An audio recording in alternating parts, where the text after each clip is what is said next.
Lewis. Hi, how are you? This is Louis Grasso from WRHU New York. When the media talks about this game, they focus a lot on how dangerous the Rams D line is and how dangerous the defense is in general.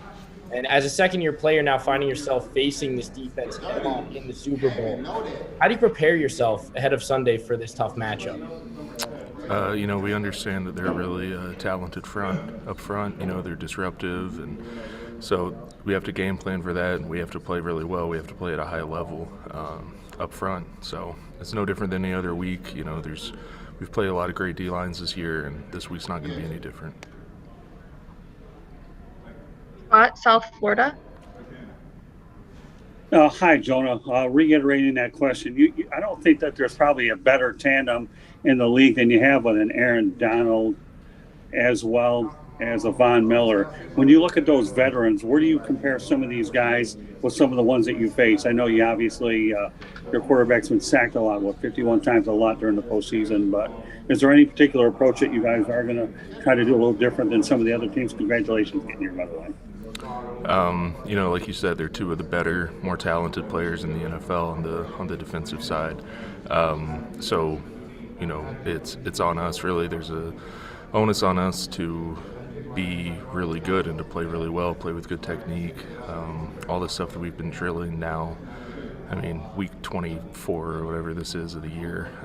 We've been practicing hard. We've been practicing a lot, and we're going to be prepared and we're going to be ready to block them. We know that they're great, and we're going to be ready to go play. Soren. Hi, Jonah. There's been a lot of talk about Joe Burrow and how he dresses. The turtleneck and his glasses before the Chiefs game. Is there something to it also in terms of his leadership, or is this just for fun and games? I don't read into his outfits too much, but I think that it kind of shows how confident he is, how he carries himself, and importantly, that's how he carries himself on the field. That's how he commands the huddle and he commands the offense.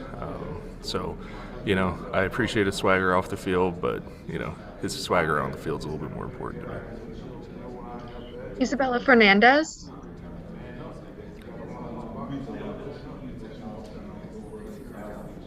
Hi, Jonah. Congrats on the Super Bowl.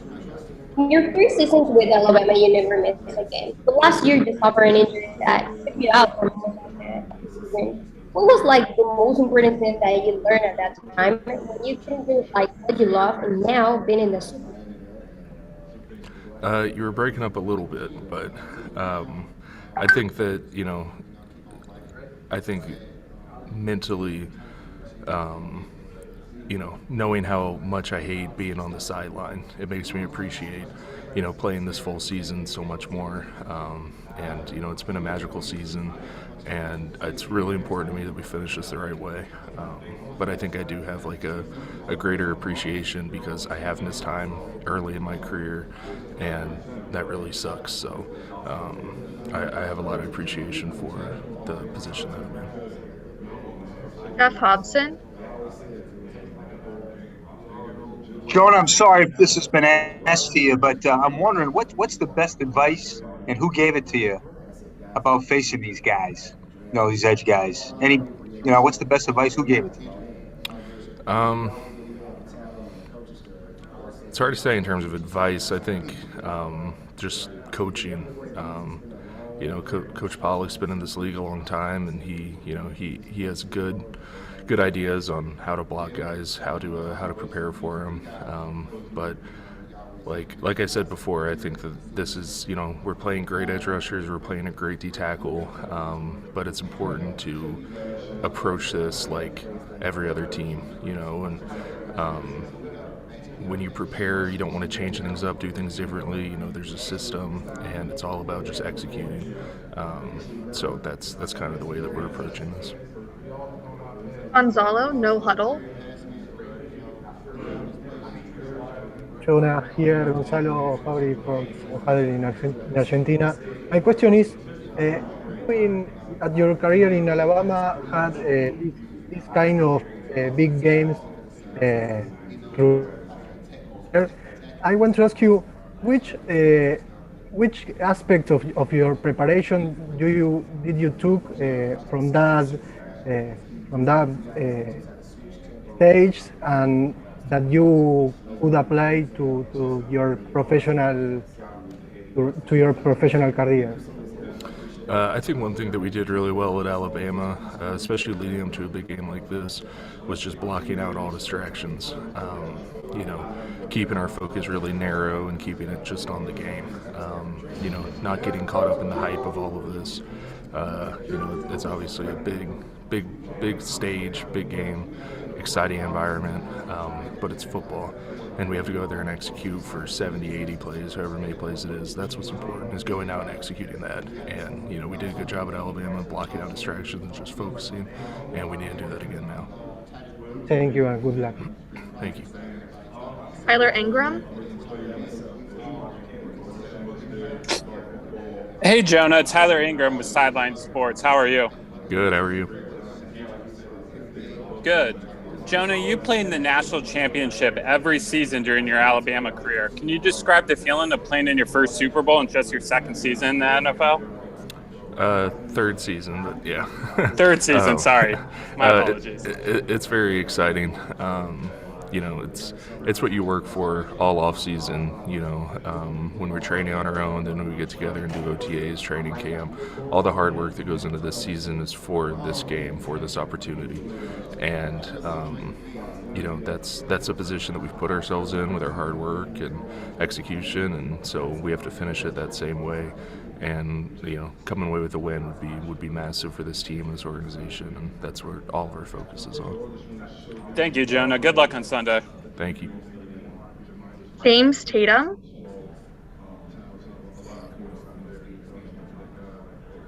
Hey, Jonah, congrats on making it to the Super Bowl. Thank you. My question for you is, having that experience at Alabama, like you were just talking about, you and Joe have played in a lot of big games in your young careers. So for the guys on the team that don't necessarily have the same big game experience as you guys are fortunate enough to have, how have you guys been able to help your other teammates that are kind of lacking that big game experience? Well, I think I can only speak for myself on that, but I think Joe kind of has a similar style of leadership, but I think that approaching this game, fearlessly, not changing my demeanor, not changing the way that I act. I think exuding confidence to everyone in the room is going to be critical, because it is going to be a big game. It's a big stage, a lot of eyes on us. But you can't sit here and think about that and get nervous. You just have to trust yourself, trust your preparation, and just go out there confidently and play football. Absolutely, man. Congrats and good luck on Sunday. Thank you. Hassan Khan. Hey, Jonah, a question I had for you. I think you rebounded really well from your early struggles as far as the injuries went. That kind of dampering, your first year and your second year to where you are being a key line. Would you have any sort of words of wisdom for those young guys, whether it be dealing with injuries early on in their career or just not really performing well early on in their career and then really rebounding to their year 3, year 4 and being a key for their team? Yeah, I think just plugging away, just continuing to approach every day with that same intensity and that same commitment. I think that just consistency is huge in this league.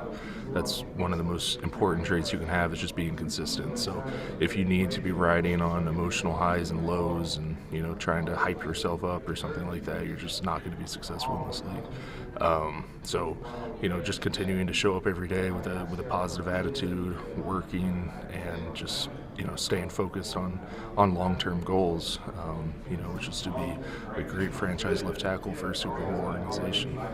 That's what I've had my eyes on this whole time. That's what I've been working towards. And, we're fortunate to be in a position to go try to capture that this weekend.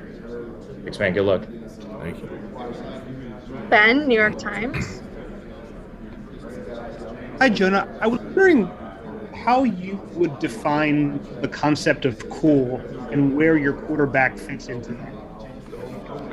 I think my concept of cool is probably similar with Joe's, and that just, not worrying too much about what other people think, and just, living life the way that you feel is appropriate.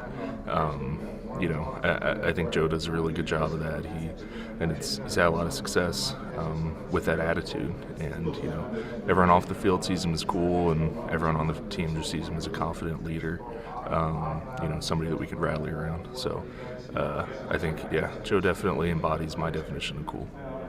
Is there anything you think, Jonah, about his personality that enables him to go ahead and reach players from different backgrounds, different experiences? You guys all come from different walks of life, that he seems to be able to go ahead and command that room and have you guys all trust and believe in him?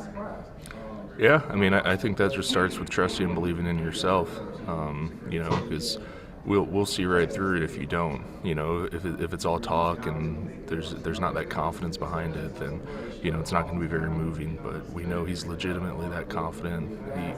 He believes he can go out there and play at such a high level, and he does every week. And we have a lot of guys in the locker room that feel that way. It's all about trusting yourself, trusting your preparation. And this is the part of the season where you're going to let it fly. The rest of the year, off season, that's when you're working to try to get here. And so now the work's done. You gotta just cut it loose and play football. And that's what we're going to do this weekend. Henrique, Pro Football. Hi, Jonah. How are you doing? Good. How are you? I'm great, thanks. I'm Enrique Bulli for Pro Football Brazil. You guys have a major fan base over here. I wanted to ask about dealing with pressure. You're still a young player, but you've played in a lot of national championships. Now you're a Super Bowl starter, and you're facing guys like Leonard Floyd, Von Miller. It's not a direct matchup, but there's also Aaron Donald for the inside. How do you deal with those challenges being so young? Like I said just a moment ago, I think, relying on your preparation. This is why we work so hard. This is why I work so hard all year, is so when I get in this position, I don't have to rise to the occasion. I just have to, count on my preparation, rely on my preparation to allow me to play well against, some phenomenal players on the biggest stage. I think if I go into the game trying to, hype myself up or do something differently, I'm not going to be as successful as if I just trust the work and trust, what goes on off camera and, go play. Gene Thompson.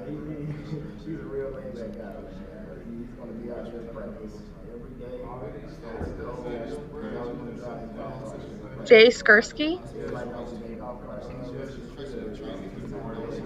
Hi, Jonah. This is Jay with the Buffalo News. I covered Quentin Spain when he was with the Bills, and he seemed to be a guy that kept the locker room loose and was pretty fun to be around. What have your impressions have been of him as a teammate, and is he still that kind of guy? Yeah, he's definitely that kind of guy. He likes to have fun. He likes to chop it up with the guys.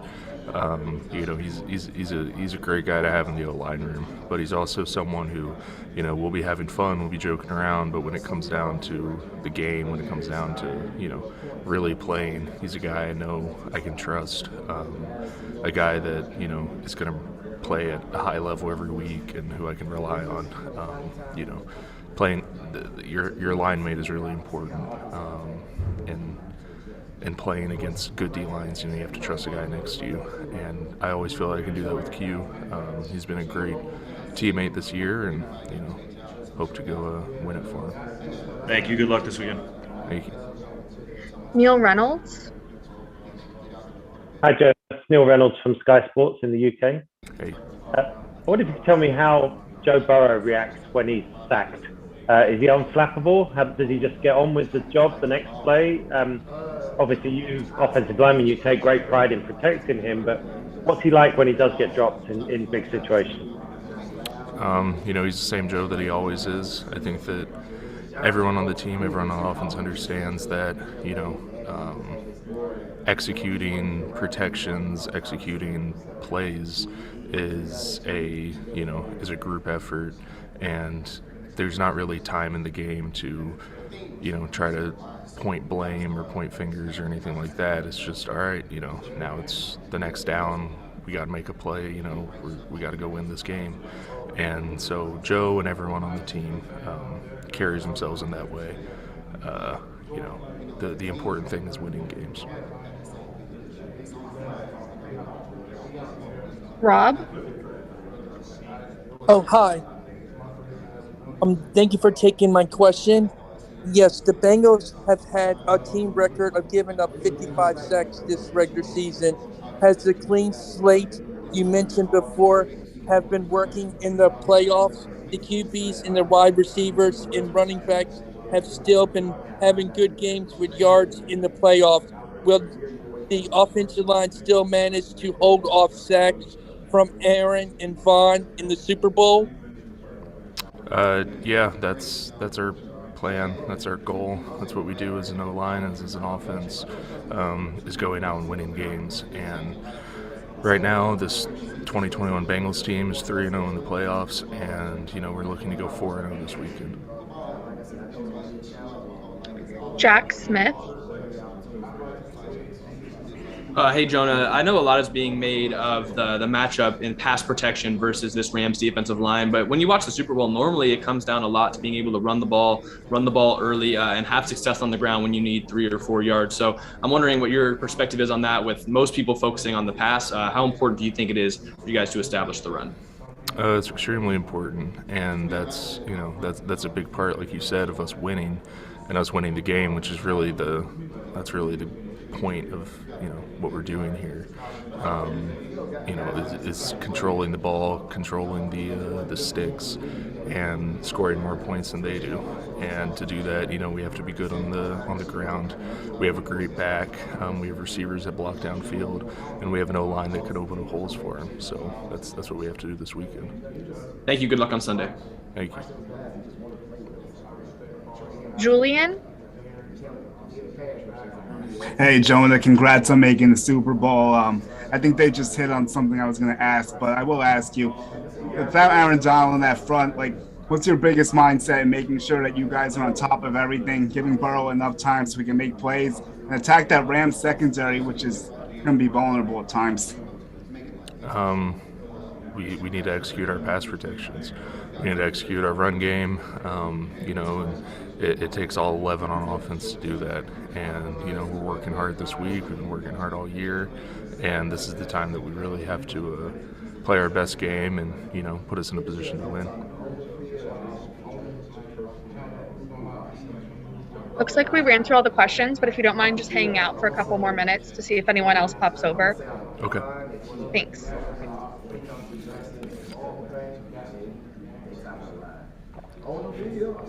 John, SportsView America.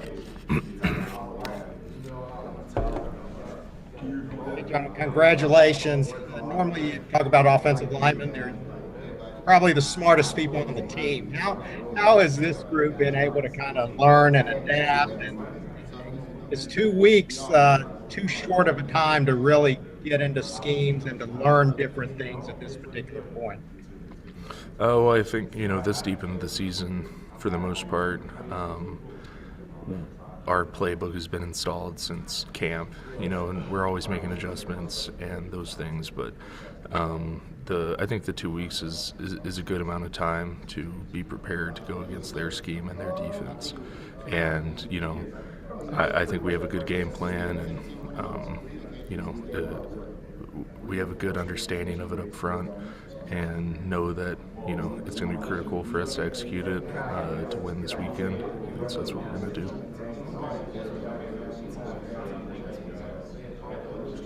Bobby Thompson.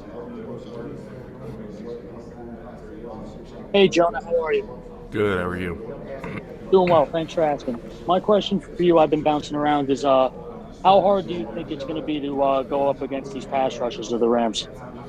They're extremely talented players, and they've, caused a lot of havoc and had a lot of success in their careers.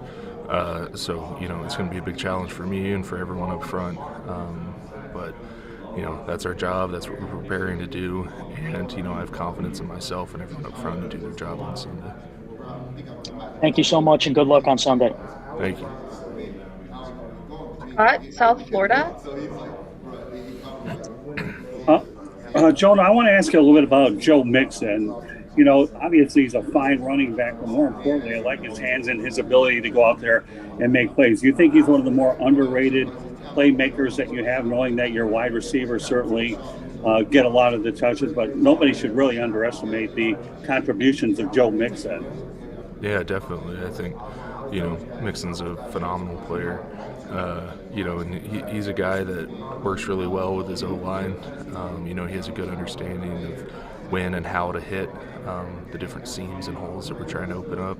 And, you know, I think that that's kind of shown by how many yards and touchdowns and everything he has this year. You know, we know he's a phenomenal back, and you know, when you have receivers like we have and a quarterback like we have, and people have to be able to defend them, you know, having a running back like Joe come in and, you know, cause havoc in the middle is critical to our offense.